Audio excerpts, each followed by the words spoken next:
Every day you're saying the words that I want you to say.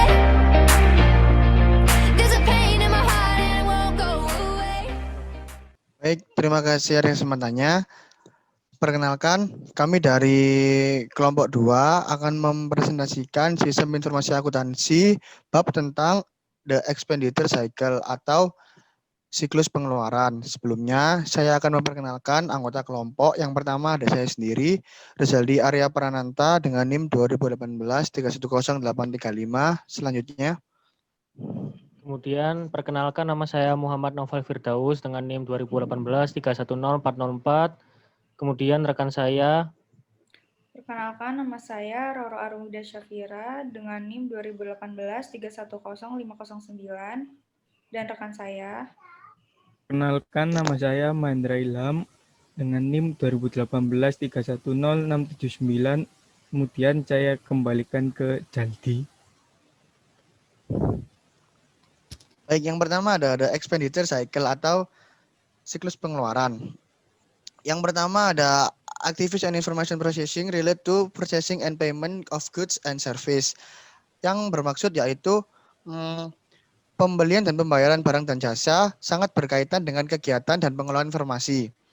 Yang selanjutnya yaitu ada primary objective, minimize the total cost of acquiring and maintaining inventories, supplies, and the various service the organization needs to function.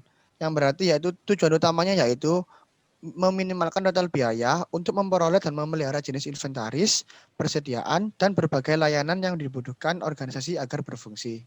Selanjutnya yaitu ada expenditure cycle activities atau aktivitas siklus pengeluaran. Yang pertama ada memesan bahan, persediaan, dan layanan. Yang kedua ada menerima materi, persediaan, dan layanan. Yang ketiga ada menyetujui faktur pemasok. Dan yang terakhir ada pencairan uang tunai. Selanjutnya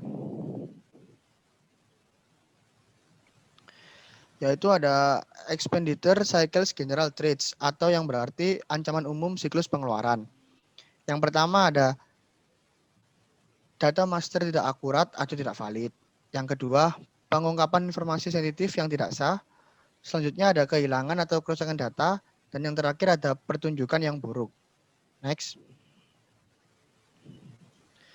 Expenditure cycles general controls atau yang berarti kontrol umum siklus pengeluaran. Di sini ada 3 macam. Yang pertama yaitu kontrol integritas pemrosesan data. Yang kedua ada pembatasan akses ke data master. Dan yang terakhir ada tinjau semua perubahan pada data master. Selanjutnya akan dilanjutkan oleh rekan saya. Saya akan menjelaskan tentang mengidentifikasi aktivitas dari memesan bahan baku, persediaan, dan jasa. Cara untuk mengelola persediaan ialah dengan menjaga stok yang cukup sehingga produksi dapat dilanjutkan tanpa adanya gangguan. Meskipun penggunaan persediaan jauh lebih banyak dari perkiraan atau jika pemasok terlambat untuk melakukan pengiriman. Next.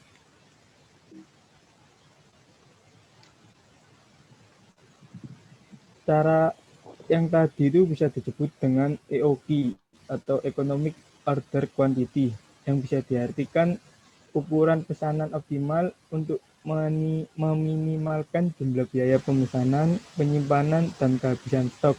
Biaya pemesanan itu menyangkut beban proses transaksi pembelian. Sementara biaya penyimpanan yang berhubungan dengan penyimpanan persediaan, yang kehabisan stok itu kehabisan stok biasanya berhubungan dengan waktu jangka pendek atau penundaan produksi. Formula EOQ biasanya digunakan untuk menghitung berapa banyak pesanan dan bisa disangkut pautkan dengan reorder point. Reorder point sendiri artinya untuk mengisi stok dimulai menentukan tingkat yang mana saldo persediaan dari suatu barang harus berada sebelum pesanan. Kemudian MRP, Material Requirement Planning, ialah sebuah pendekatan untuk manajemen persediaan yang berupaya untuk mengurangi tingkat persediaan yang dibutuhkan dengan meningkatkan akurasi teknik perkiraan untuk menjadwalkan pembelian dengan lebih baik guna memenuhi kebutuhan produksi. Contohnya ialah perencanaan produksi dari departemen sebuah perusahaan menggunakan MRP akan menggunakan perkiraan penjualan untuk mempersiapkan jadwal terinci yang menentukan beberapa kualitas produk barang jadi untuk jangka waktu tertentu. Kemudian ialah JIT atau Just in Time, adalah sebuah sistem yang meminimalkan atau mengeliminasi persediaan secara virtual dengan membeli dan memproduksi barang hanya sebagai respon terhadap penjualan aktual, bukannya yang diperkirakan. Kemudian saya akan menjelaskan tentang perbedaan utama antara sistem MRP dan JIT. Perbedaan ini terletak pada penjadwalan produksi.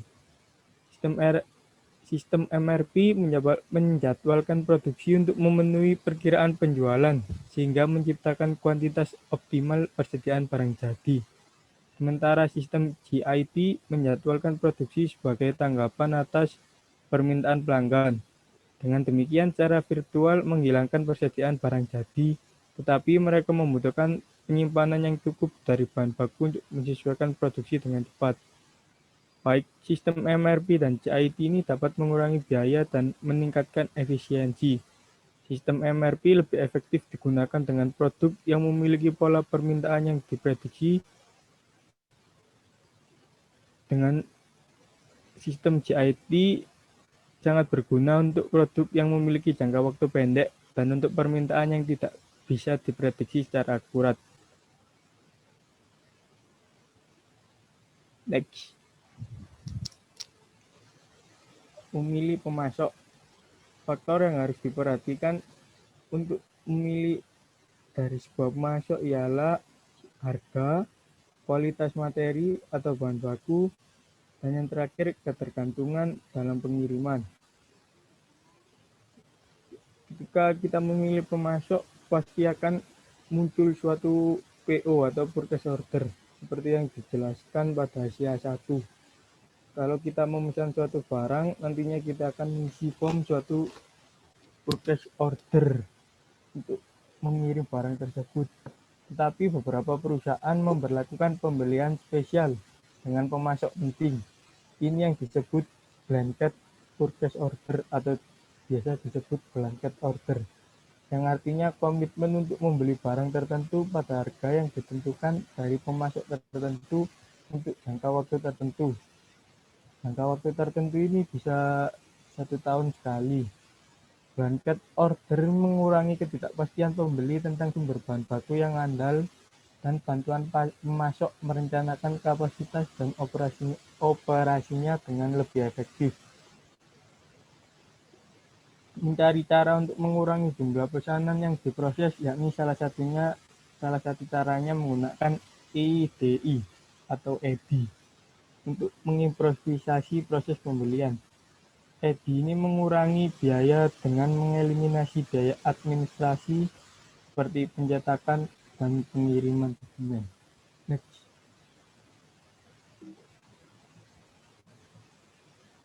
Inilah contoh purchase order yang saya jelaskan tadi.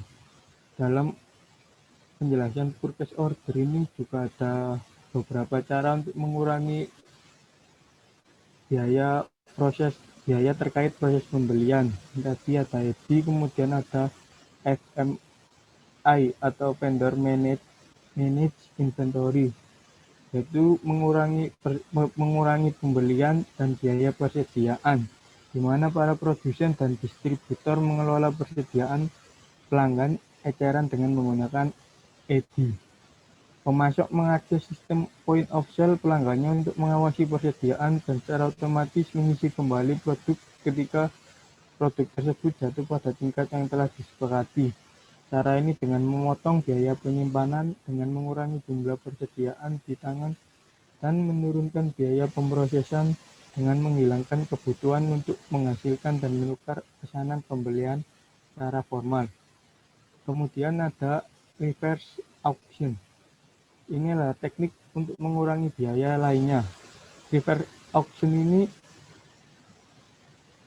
menjelaskan bahwa pemasok bersaing satu sama lain untuk memenuhi permintaan dengan harga terendah. Cara Satu cara lain untuk mengurangi biaya juga ada pre-award audit. Pre-award audit ini biasanya digunakan untuk pembelian yang secara besar, yang melibatkan penawaran formal oleh pemasok. Pre-award audit ini sering mengidentifikasi kesalahan matematika sederhana dalam formula untuk harga dan perbedaan lain. Jika dikoreksi, akan dapat menghemat banyak pengeluaran dari suatu perusahaan produksi tersebut. Jadi, EDI, FMI, reverse auction, dan pre-award audit adalah teknik untuk mengurangi biaya terkait pembelian bahan baku dan persediaan barang jadi. Next. Aktivitas bisnis kedua dalam siklus pengeluaran adalah penerimaan dan penyimpanan barang yang dipesan. Departemen penerimaan bertanggung jawab untuk menerima barang dari pemasok. Biasanya melapor ke manajer gudang, yang gilirannya melapor ke wakil presiden manufaktur. Proses penerimaan. Saat proses penerimaan, petugas bagian penerimaan membandingkan nomor pesanan pada slip pemasok untuk memverifikasi barang pesanan. Lalu petugas menghitung barang. Laporan penerimaan adalah sebuah dokumen yang mencatat detail setiap pengiriman, termasuk tanggal diterima, pengiriman, pemasok, dan kualitas yang diterima. Dokumen yang disiapkan yaitu memo debit. Memo debit adalah sebuah dokumen yang digunakan untuk mencatat pengurangan terhadap saldo yang harus dibayarkan ke pemasok. Memo debit disiapkan setelah pemasok mengambil barang atau mengurangi harga. Selanjutnya bisa dilihat di sini ada diagram penerimaan. Selanjutnya ada ancaman penerimaan. Ancaman penerimaan adalah membuat kesalahan dalam menghitung barang yang diterima. Menghitung barang dengan benar, kuantitas yang diterima sangat penting untuk memelihara catatan persediaan perpetual yang akurat. Dan pengendalian penerimaan adalah menahan penyedia yang sesuai agar bertanggung jawab atas seluruh biaya yang dikeluarkan departemen tersebut. Sulit untuk mencegah penagihan yang curang bagi jasa.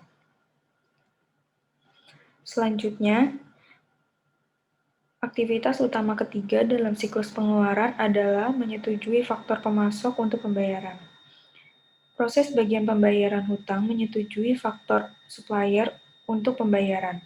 Kewajiban hukum untuk membayar supplier muncul pada barang yang diterima. Ketika faktor pemasok diterima, Departemen Hutang bertanggung jawab atas mencocokkannya dengan pesanan pembelian yang sesuai dan menerima laporan kombinasi dari faktor pemasok dan dokumentasi pendukung terkait menciptakan apa yang disebut paket voucher. Dalam sistem non-voucher, setiap faktor yang disetujui akan diposkan ke catatan masing-masing supplier dalam arsip hutang dan kemudian disimpan dalam file faktur terbuka. Dalam sistem voucher, dokumen tambahan yang disebut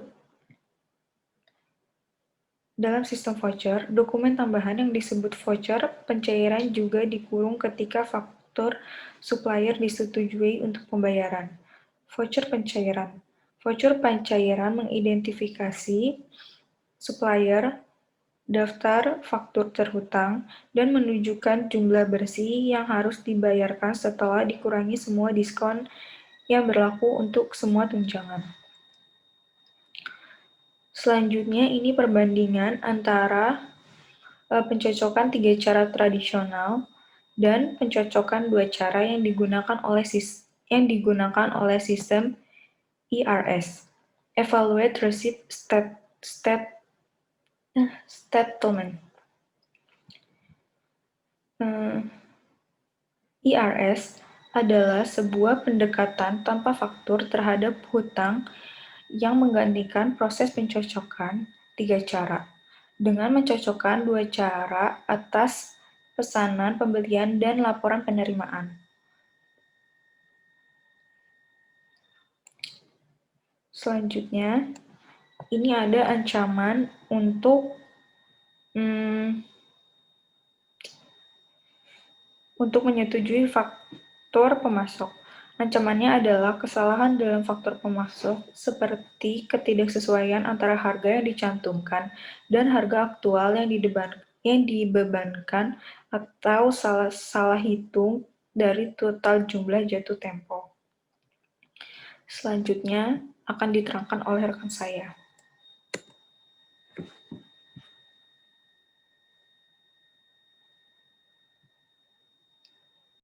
Terima kasih atas kesempatannya.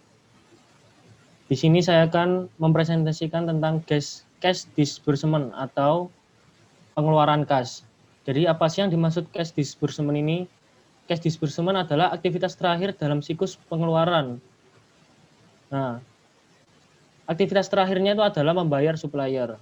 Jadi di sini di dalam cash disbursement ini ada, nanti saya akan menjelaskan proses dan ancaman serta cara mengatasinya. Next. Nah, yang pertama adalah prosesnya.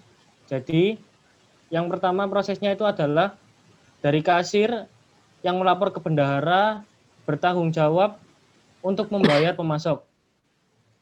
Ini memisahkan fungsi penahanan yang dilakukan oleh kasir dari fungsi otorisasi dan pencatatan yang masing-masing dilakukan oleh Departemen Pembelian dan Hutang Dagang. Pembayaran dilakukan ketika hutang dagang mengirimkan paket voucher kepada kasir. Meskipun banyak pembayaran terus dilakukan dengan cek menggunakan EFT dan VED meningkat. Next.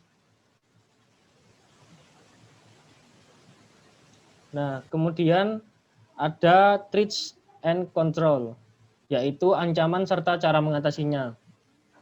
Di dalam pengeluaran kas, pastinya terdapat ancaman yang akan kita hadapi, yaitu salah satunya adalah failure to take advantage of discount for prompt payment, adalah yang artinya gagal memanfaatkan diskon.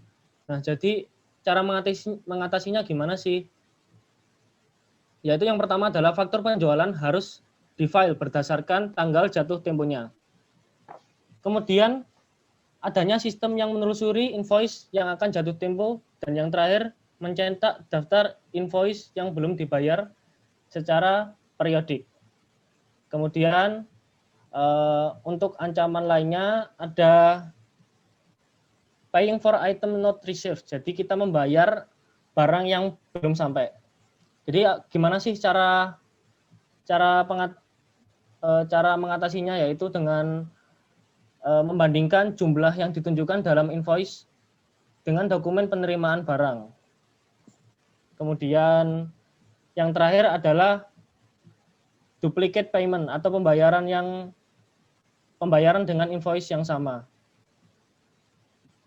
Kontrolnya adalah yang pertama, faktur harus disetujui untuk pembayaran hanya jika disertai dengan voucher lengkap dalam kurung pesanan pembelian dan laporan penerimaan. Kemudian yang kedua, hanya salinan asli dari faktur yang harus dibayar. Dan yang terakhir, ketika cek untuk membayar faktur ditandatangani, faktur dari pakai voucher harus dibatalkan atau ditandatangani dibayar. Mungkin cukup dari kelompok kami, saya kembalikan ke Rizaldi. Baik, terima kasih. Sekian dari presentasi kelompok kami.